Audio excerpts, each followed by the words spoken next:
In this video, we will be comparing winter 2023 harvests of Alishan High Mountain Oolong with Shan Lin Xi High Mountain Oolong Tea from Taiwan.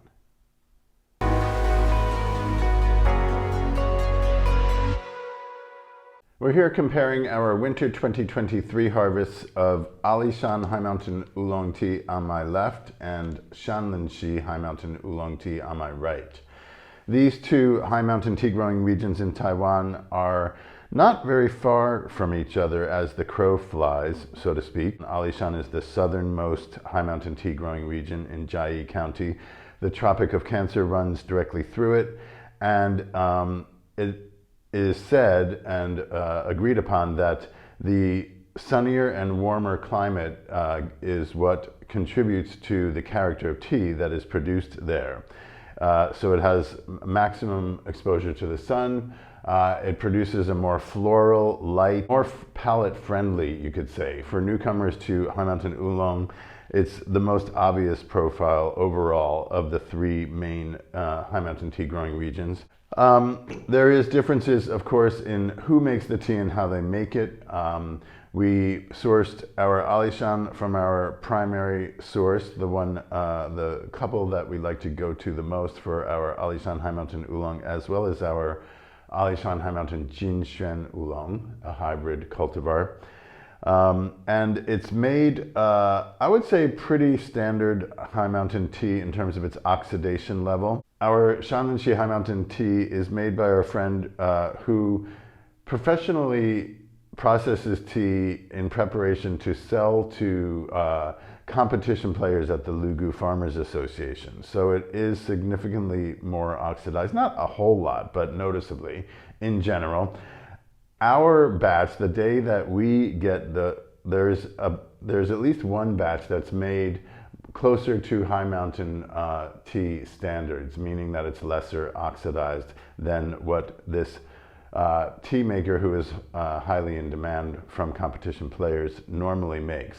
Nevertheless, his style and his methods have an effect in terms of the final product, and so it tends to be a little bit more thoroughly oxidized. Even if he purposely makes it lighter than his standard, it has this kind of balance that comes from a tea that is oxidized with skill and attention. The more standard high mountain teas in general, including Alishan, are minimally oxidized, and there's not a lot of, basically the less you manipulate the leaves, the safer it is in terms of the outcome. Not that actually our Alishan source has started making more oxidized teas in recent years, but this batch, I felt when I chose it that it was representative of a quality high mountain tea by Taiwan's standards overall. And our Shan Lin Xi is fairly close in terms of the oxidation level. We can see a difference in the colors. The Alishan on my left is a darker golden, and the Shan Lin Xi is definitely lighter and more transparent.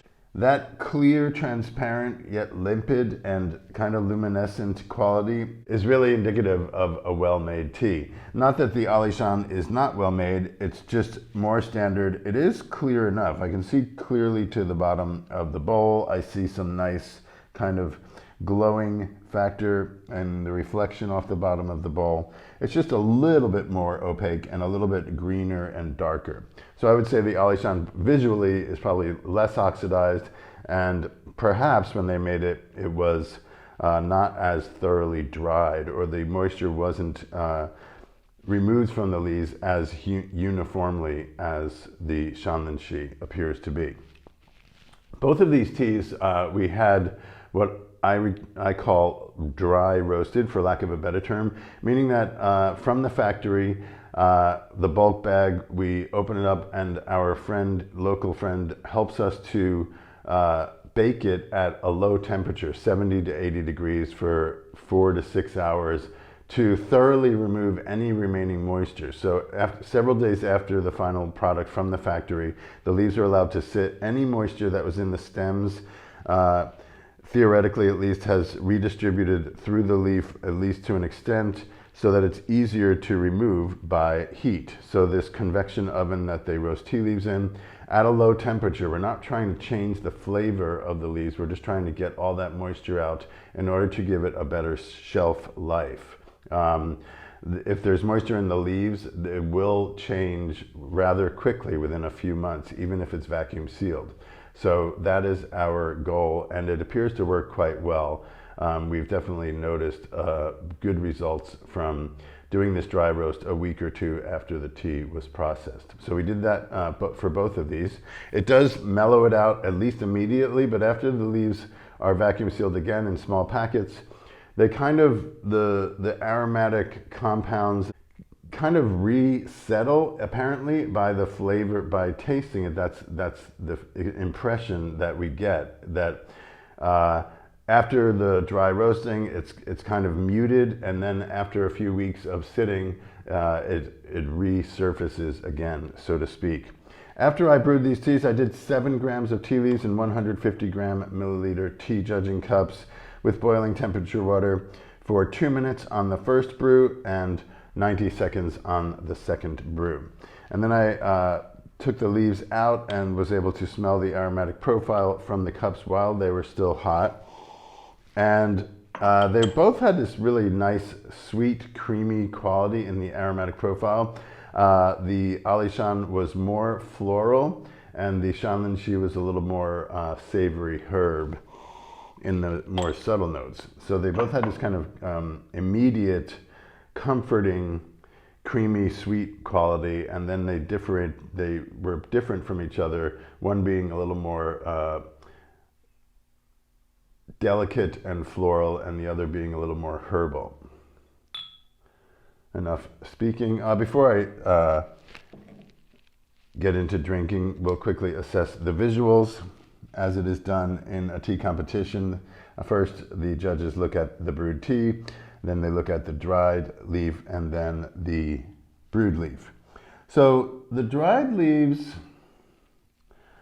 look fairly similar to me. The Alishan is a little darker green quality, and the Shan Lin Xi has a little bit of yellowing, indicating some aged leaves were in there, more mature leaves, I should say. But the size and the stem consistency is about the same. I believe these were harvested. Alishan was a week after Shan Lin Xi, and Shan Lin Xi was on the 21st of October, so this was like the last few days of October. This was the 21st of October. It didn't really get very cold yet, so the leaves grew more rapidly than they would in a little what we would consider perhaps historically now, with the climate change factor definitely having an effect over here on the seasonal weather patterns. The leaves grew faster, and the stems are thin and slender, not like old school winter leaves that would be thicker and there would be less distance. There's not much distance between these leaves, actually. So that is one indication of winter growth, is when there's not much space between the levels of leaf on the stem. Yeah, they look fairly close in terms of how they grew in the winter season. Okay, I'm really thirsty now.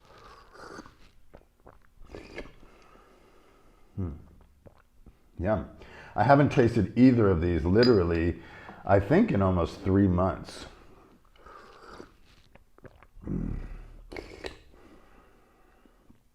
Very nice, delicate, light, balanced. This would be brewed more lightly than if you did it in a gongfu teapot. It's only 7 grams for 150, so we recommend a 1:15 ratio, so it would be like 10 grams to 150 milliliters, brewing it starting at 1 minute. So I did less leaves for a little bit longer time since I was just going to do 2 brews.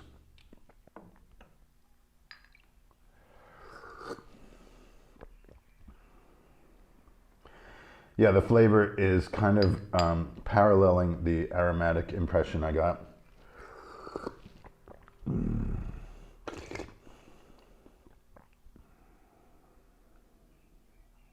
Very nice nose, sweet, nice mouth feel.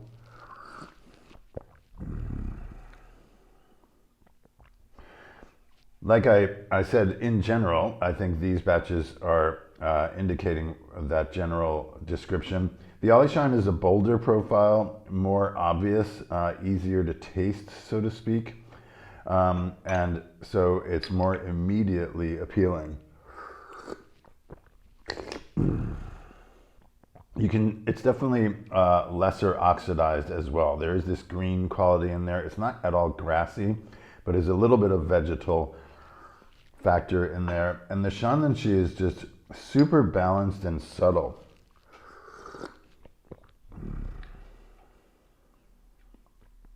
I would say the Shan Lin Xi is more representative of a winter tea that generally has slightly less juice in the leaves, basically a little more fibrous, and they've grown more slowly than in spring, summer, or even fall. It's toward the end of their growing cycle.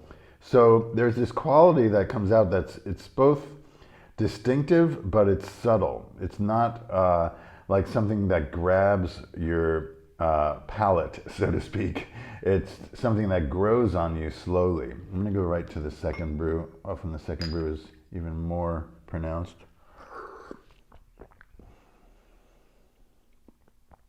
I think the Alishan has a thicker mouthfeel. There's a little bit of dryness on the tongue, slight astringency with the second brew.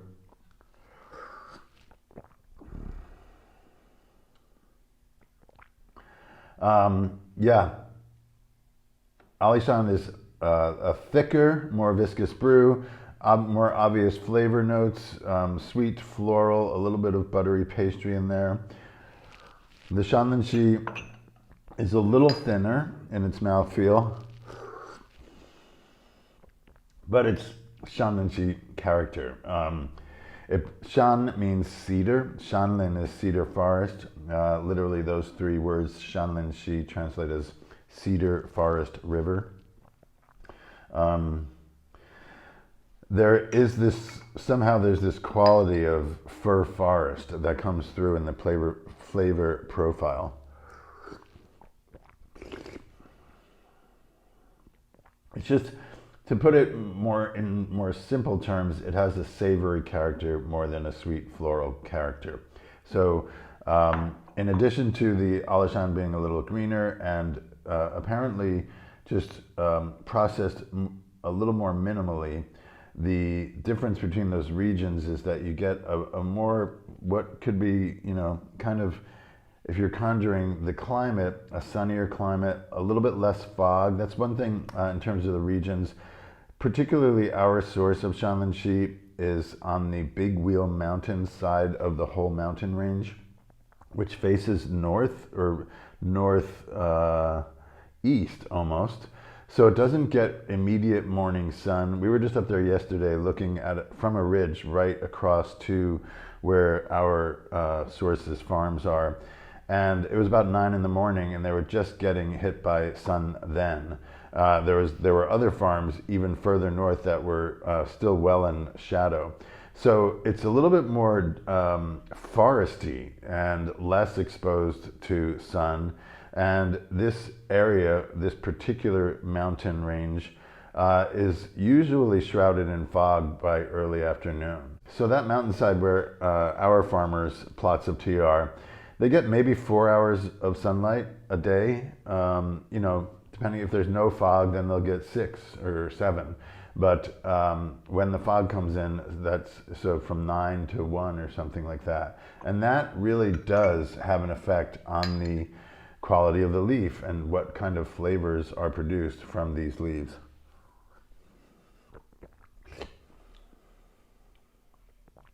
Balanced, savory. It's not mild. I mean, there's definite flavor there. It's just not as pronounced as the Alishan. Alishan, more vegetal, floral, pronounced, a little thicker brew. Shan Lin Xi, subtle, savory, pine forest. There's something about, it's a little more distinguished in my personal opinion about the Shan Lin Xi character every time that makes it probably overall, at least among High Mountain tea aficionados here in Taiwan, the most popular tea. Alishan is the most prestigious. It's also considerably more expensive.